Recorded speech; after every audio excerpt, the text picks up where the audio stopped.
Welcome back to AJ Kitchen Paper. Today we're looking at Octopus and Perilla Leaf Pasta, or Tako and Shiso Pasta. Now that Oats has played with those tentacles, let's dive in.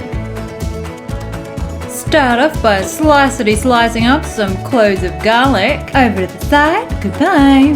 And now we're going to slice up our octopus tentacles.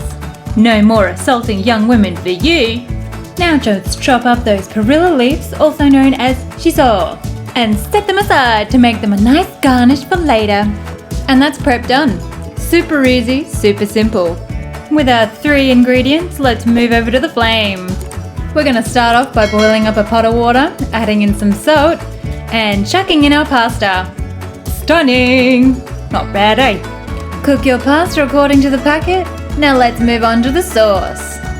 In a hot pan, add your garlic straight in, and then on top of that, pour over 1 tablespoon of olive oil.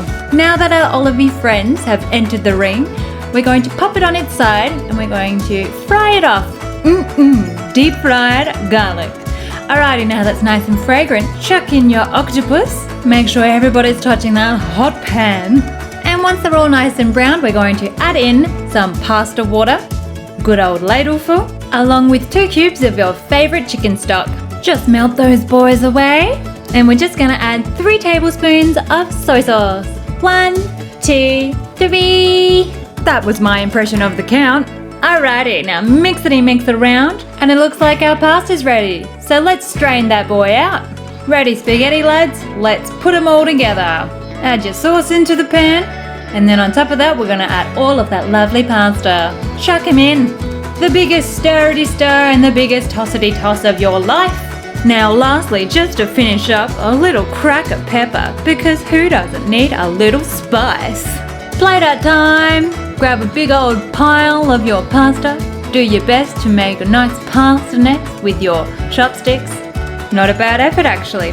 Destroy it in the next shot though. Make sure you don't leave any octopus biddies out. Get them all on there, stackety stack. Now after you feel you've got enough purple on this plate, let's pop some perilla leaves on top. Good old stack of green. Looking nice. Insta shot. What a wonderful contrast. Our drink today is a peach sour. Only 3% and filled with peachy goodness. Alrighty, now we've had a sip, I think it's time for a taste test. Stick a bunch of those noodly nudes in your face. I don't know about you, but I've never cooked with octopus before. So seeing those tentacles come home pretty much in one piece, I was a little bit freaked out. But oh my god guys, the Japanese have done it again. They've taken something Italian and turned it Japanese. It's me, Mario! Now I'm not sure how easy it is to get perilla leaves overseas. However, if you can't find them, you can always replace them with something else like parsley or something else green and fresh. Now sadly you will miss out on the excellent flavour that perilla leaves do give off. However, you might also count yourself lucky because perilla leaves also have these really fine prickly hairs on them.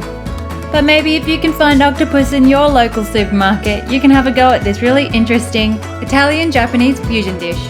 Can't wait to get a mouthful of them nudes. Alright, till next time.